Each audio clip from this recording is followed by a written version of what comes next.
This channel does not promote any violent, harmful, or illegal activities. All content provided by this channel is meant for an educational purpose only.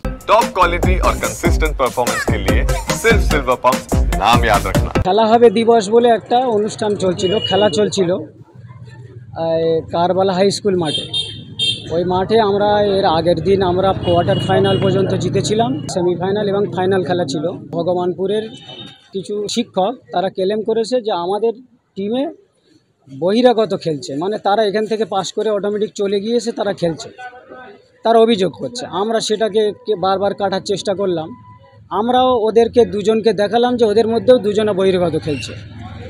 এই নিয়ে ব্যাস আমাদের ছাত্রদেরকে জবরদস্তি ওরা তোলার চেষ্টা করেছে, আমরাও ওদেরকে তুলে দেওয়ার চেষ্টা করেছি। এর মাঝখানে হঠাৎ করে মানে বিডিও সাহেব নিচেই আসার আগেই ভগবানপুরের কিছু স্কুলের শিক্ষক এবং ওই স্কুলের সভাপতি খয়রুল ইসলাম, যে স্থানীয় তৃণমূলের নেতা, সে একদম সরাসরি আমাদের ছাত্রদের সঙ্গে বাগবিতণ্ডায় জড়িয়ে ঝামেলা করার সৃষ্টি করার চেষ্টা করেছে। এখন আমি সেখানে বিডিওর সাথে কথা বলছিলাম, তখন আমাকে বলছে তুই এখানে কথা বলার কে? আমি ওখানে হাতিশালার শিক্ষক, মানে আমি ম্যানেজার হিসেবে ছিলাম, আর আমার গেম টিচারও ছিলেন এখানে। আমি তখন সঙ্গে সঙ্গে বললাম আমি তো শিক্ষক বাবা, আমি কেন কথা বলবো না?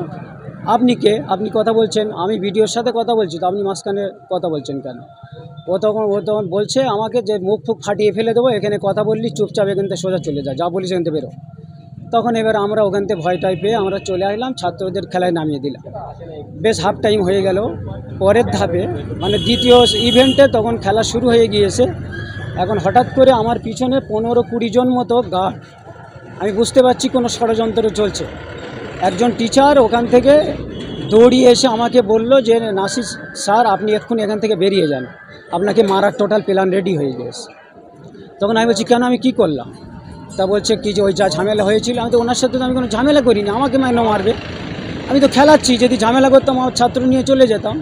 বিডিও সাহেব বলেছেন, তার কথা মতো আমরা তো ব্যাস খেলা চালু করে দিয়েছি। এই বলিছি। এবার একটা ছেলে হঠাৎ এক ইনজুরি হয় খেলতে খেলতে, আমার গেম টিচার উনি চলে গিয়েছেন ছেলেটা ট্রিটমেন্ট করতে। আর ইতিমধ্যে আমার আর একজন টিচার আমাকে এসে সে আমাকে বলছে স্যার আপনি এক্ষুনি এই মুহূর্তে এখান থেকে বিদায় নিন, আপনাকে মেরে ফেলে দেবে। তখন আমাকে ও হাত ধরে টেনে নিয়ে কারবালার ওই মেন গেটে, স্কুলের মেন গেটের দিকে নিয়ে যাচ্ছে। ওই জায়গাটায় গিয়েই দুজন ওই গেট ধরে গার্ড আসে, কেউ যেন না আসে। আর খয়রুল প্রথমে আমার মুখে একটা ঝাড়া ঘুষি মারে, একদম মারার সাথে সাথে 30-35 জন এসে আমাকে ওখানে ফেলে প্রায় আধ ঘন্টা ধরে অটোমেটিক লাথি চড় ঘুষি মেরে আমার হাত টাত কেটে দিয়েছে। দেখতে পাচ্ছেন চশমা ভেঙে গিয়েছে, এই চশমা ভেঙে পুরো চোরমার করে দিয়ে এই কাঁচ লেগে এখানে পুরো কেটে এই মুখ টুক মাথায়, মানে সারা শরীরে প্রায় আধ ঘন্টা ধরে 30 জন মারলে যা পরিস্থিতি হয় সেই পরিস্থিতিতে। হ্যাঁ, পুলিশ ওখানে। তারপরে যে একজন সিভিক ভলেন্টিয়ার ছিল, সে আমাকে উল্টো রাশ করছে যে ভাই তুমি এখানে কেন তর্ক করতে গেলে?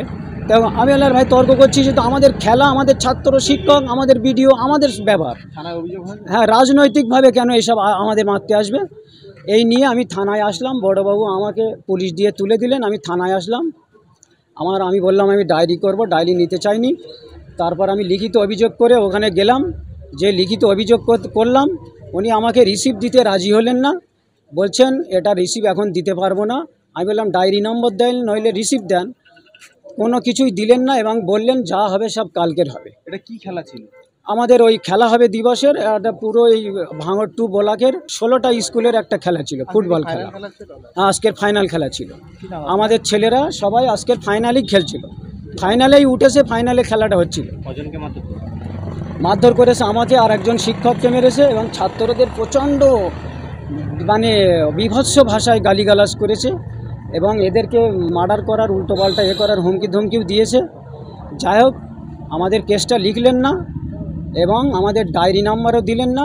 আমি বললাম স্যার আপনার কাছে যে জমা দিয়েছি তার প্রমাণস্বরূপ আমাকে কিছু দিন, আমাকে কিচ্ছু দিলেন না। বলছে যে দেখো এখন কিচ্ছু হবে না। বড়বাবুকে ফোন লাগিয়ে দিলেন।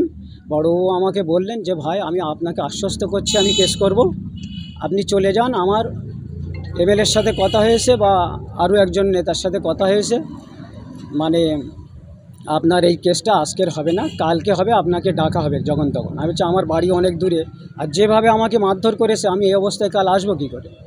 এই পর্যন্ত আমাকে কোনো রিসিভ দেননি, কোনো ডায়েরি নাম্বারও দিতে চাচ্ছেন না। আমি এখন চলে আসি।